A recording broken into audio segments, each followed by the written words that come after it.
On a summer morning in 1959, a retired Air Force colonel named Bill Royal sat on the edge of a small round pond in southwest Florida, spat into his dive mask, and rolled backward into water that everyone in the county believed was about waist deep.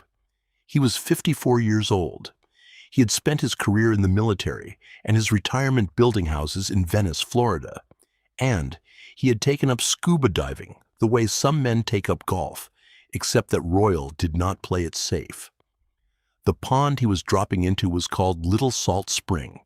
The locals thought of it as a glorified cattle watering hole.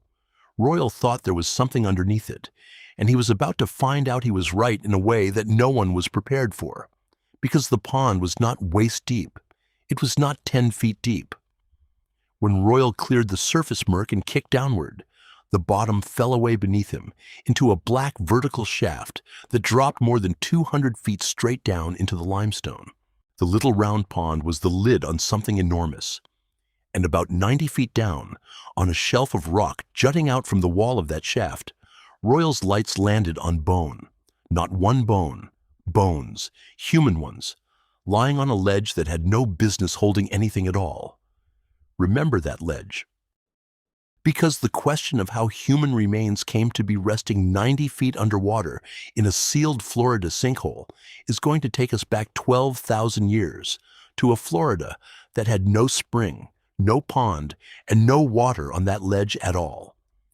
And the answer is going to be dismissed, mocked, broadcast on national television as a possible hoax, and then quietly, decades later, proven closer to true than anyone wanted to admit. That is what this video is about. If this is your first time here, this channel follows the evidence into the places the official story would rather leave alone, especially the ones at the bottom of the water. Subscribe, because what Bill Royal found on that ledge has been waiting down there a very long time, and almost nobody has been back to look at it properly since. To understand what Royal was floating over, you have to understand what Florida used to be. 12,000 years ago, at the end of the last ice age, the planet was holding a huge volume of its water in the form of ice. Glaciers a mile thick sat on the northern continents, and all that frozen water had to come from somewhere. It came from the oceans. Sea level worldwide was more than 300 feet lower than it is today. And Florida, which is essentially a flat slab of porous limestone sitting just barely above the sea, responded to that drop in a very particular way. The water table fell with the ocean. The peninsula that today is humid, green, and half underwater was back then dry. Cooler, more like a grassland, a place of scrub and open ground where animals we now think of as belonging to a different world walked around in herds. Mastodons, giant ground sloths the size of cars, saber-toothed cats, wild horses and camels native to North America. And among them, in small numbers, people. The first Floridians, the Paleoindians, hunting and foraging across a landscape that does not exist anymore. Here is the part that matters. With the water table that low, Little Salt Spring was not a spring. It was a dry hole in the ground, a deep limestone sinkhole with a little water pooled far down at the bottom, surrounded by parched land. In a Florida where standing fresh water was scarce, a hole that reached all the way down to the water table was the most valuable real estate for miles. It was an oasis. Animals came to it to drink. People came to it because the animals did, and because they needed the water too. And that ledge 90 feet down, the one Royal's lights found in 1959, was not underwater then. It was a dry shelf partway down the inside of the sinkhole, reachable by a person willing to climb. Whatever ended up on that ledge was placed there by someone standing on dry rock. The water came later, slowly, over thousands of years, as the ice melted and the seas rose and the Florida water table climbed back up. The sinkhole filled. The ledge went under. And everything on it was sealed inside water that, below about 20 feet, contains almost no oxygen at all. That last detail is the whole story. Hold on to it, because I'm going to show you exactly what it did. Now, back to Bill Royal, hanging in the dark over a shelf full of bone. Royal was not a trained archaeologist, and that fact is going to matter enormously, so let me be clear about it from the start. He was a diver, a builder, a self-taught explorer. He knew he had found something extraordinary, and he knew he could not interpret it alone. So, he brought in someone who could not be dismissed, Eugenie Clark, the marine biologist already becoming famous as the Shark Lady, one of the most respected ocean scientists in the country. Clark dove the spring with him, and what they began pulling out of the water did not fit anything science believed about Florida at the time. They found human bones from dozens of individuals across these sites. They found the remains of extinct Ice Age animals. And in the nearby sister sinkhole, Warm Mineral Springs, about 3 miles away, Royal found something that should not have been possible. Deep below the present waterline, he found stalactites, stone icicles that only form in open air, drip by drip, over thousands of years in a dry cave. The only way stalactites could be sitting underwater was if the cave had once been dry and had flooded long after they formed. Royal was looking at direct physical proof that the water level here used to be far lower, exactly as the Ice Age picture demands. He had stumbled onto the evidence before the science had caught up to it. Then there was the log. Among the human bones, partly burned, was a piece of wood. Clark arranged for it to be carbon dated at the Scripps Institution of Oceanography in California. The number came back at roughly 10,000 years. If the bones lying with that log were the same age as the log, then Bill Royal, the house builder with no degree, had just found the oldest evidence of human beings in Florida by a margin that bordered on the absurd. Because here is what mainstream archaeology believed in 1959. The accepted wisdom was that humans had not arrived in this part of Florida until maybe 3,000 or 4,000 years ago. Royal was claiming evidence 2.5 times older than that. To the academic establishment, this was not a thrilling discovery. It was an amateur with no credentials overturning the textbook, and they reacted the way institutions usually react. The most prominent archaeologist in the state, John Goggin of the University of Florida, was unconvinced, and he was unimpressed by Royal's lack of training. The professional consensus was that Royal did not know what he was looking at, that the associations between the bones and the log were not properly documented, that an enthusiastic diver had pulled things out of the mud and assembled a story around them. It is a familiar pattern. The discovery is real. The discoverer is the wrong kind of person, and so the discovery gets shelved along with the discoverer. And then Bill Royal did the single thing most likely to get himself permanently labeled a crank. He let the cameras in. In the summer of 1959, NBC came to film. The footage was for the Huntley-Brinkley Report, the network's flagship evening news program, watched by millions. The plan, at Warm Mineral Springs, was for Royal to bring up a human skull on camera. On July 11th, with the film rolling, he surfaced holding one. And as he brushed the sediment off it for the lens, he noticed something inside the cranium. A mass of soft tissue he had found, preserved inside a skull that had been underwater for thousands of years, what appeared to be a human brain. Doctors who examined it said they could make out structure. One reported he could tell the cerebellum from the cerebrum, could see what looked like gray and white matter. The tissue began breaking down almost as soon as it hit the air, but it had been there, intact, for millennia. This should have been the discovery of a lifetime. The anoxic water, the oxygen-starved depths I told you to hold on to, had done something almost nowhere else on Earth does. It had preserved a brain. Instead, it sank Royal's reputation. Think about how it looked. An untrained amateur on national television just happens to find a perfectly preserved ancient human brain at the exact moment the cameras are pointed at him. The coincidence was too neat. The scientific community largely concluded it was a hoax, a staged stunt by a publicity-seeking diver who did not have the training to know what he was even claiming.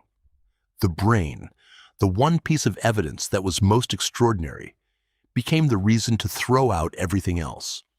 I want you to sit with that for a second, because it is the hinge the whole story turns on. The thing that made the find unbelievable was the thing that made it real. Only water with no oxygen could preserve soft tissue for thousands of years. That same water was what made the bones, the wood, and everything on that ledge survive in the first place. The impossible-looking detail was the proof, and they read it as the fraud. So, here is the number I have been holding back. Years later, that same skull, the one from the televised dive, was carbon-dated. The man whose brain Royal found had died somewhere between roughly 7,000 and 7,600 years ago. 7,000 years. That is older than the pyramids, older than Stonehenge, older than writing. And that was one of the younger finds in these springs. Let me say that again so it lands. The skull that got laughed off as a hoax belonged to a person who lived 2,000 years before the first stone was set at Giza. And he was not the oldest, not even close. Because while Royal was being dismissed, the springs kept giving up their dead, and the dates kept climbing. In 1982, after years of changing hands, Little Salt Spring was donated to the University of Miami, and for the first time it got sustained, credentialed, scientific attention. Trained archaeologists went down. They mapped it. They excavated it carefully, in grids, documenting everything the way Royal had been accused of failing to do. And what they confirmed did not shrink Royal's claims. It expanded them. They found that the spring had been used by people for thousands of years, first as that Ice Age oasis, later as something even more striking. As the water rose and the land around the spring turned to soft, waterlogged peat, the edges of the pond became a burial ground. Archaeologists found hundreds of graves in the muck around the spring, bodies laid to rest 5, 6, 7,000 years ago and preserved by the same oxygen-free chemistry that saved the brain. This was, in effect, one of the oldest cemeteries in North America, sitting in the mud of a Florida pond that cattle used to drink from. And the objects. They pulled out a boomerang carved from oak, a non-returning throwing stick like the ones used by Aboriginal Australians, dated to around 9,500 years old, the oldest of its kind ever found in the Americas. They found a piece of deer antler notched with 28 careful marks, which researchers believe was a lunar calendar, a tally of the days in the cycle of the moon, made by someone keeping time before anyone here had a written language. A carved atlatl handle, a green stone pendant, beads cut from bird bone, and mixed through the deeper layers, the bones of the animals that had come to the oasis to drink and never left. Mastodon, giant ground sloth, saber-toothed cat, horse. There is even evidence dated to between 12 and 13,000 years ago of a giant tortoise that appears to have been cooked in its own shell, with a wooden stake driven through it. Someone built a fire on that ledge and ate a tortoise the size of a coffee table. That is the 12,000-year mark. That is the floor of human presence at this site, and it sits right at the edge of the last ice age. Now, the burials are mostly younger than that, clustered in the range of 7,000 to 8,000 years, and I want to be precise about that rather than oversell it. But 3 miles away, at Warm Mineral Springs, the archaeologist Wilburn Cockrell found something that closes the gap. A human skeleton, curled in a fetal position, wedged into a crevice on a ledge with broken stalactites placed to hold the body in position, dated to around 11,000 years old. Not a body that fell in, a body that someone carried down, arranged with care, and deliberately secured. It may be the oldest intentional human burial ever found in North America. Cockrell reported the remains of more than 20 Paleoindians from that single sinkhole. So, when Bill Royal dropped onto that ledge in 1959 and his lights found bone, he was not looking at a freak accident. He was looking at the edge of an underwater world where people had lived, hunted, eaten, kept time by the moon, and buried their dead, across a stretch of time so deep that the bottom of it touches the age of the mastodons.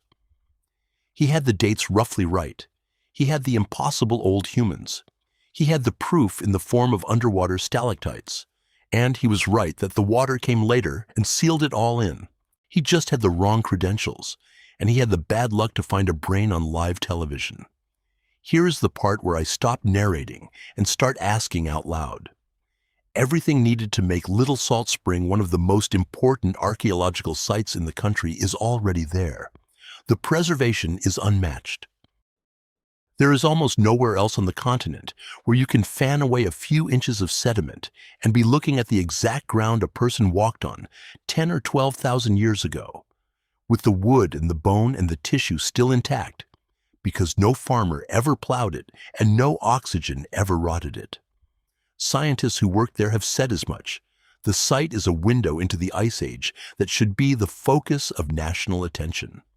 And instead, in recent years, it has been going dark. The University of Miami, which owns the site, found that maintaining it cost around $100,000 a year, and a dean decided that was not worth spending. Funding for the dives never came from that budget anyway. The archaeologists scraped it together from small state grants and from donors like National Geographic and the Smithsonian, season by season. The work slowed. The site was effectively shut down to active research, and at one point the university looked into selling it off. One of the richest archaeological deposits in North America, a 12,000-year-old underwater oasis full of the oldest people on the continent, mothballed over a maintenance bill smaller than the price of a single suburban house. It is not a conspiracy. It is a budget line. But the result is the same.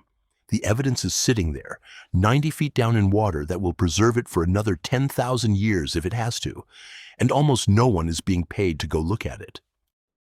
If that bothers you the way it bothers me, then do the one thing that actually moves a site like this back into the light.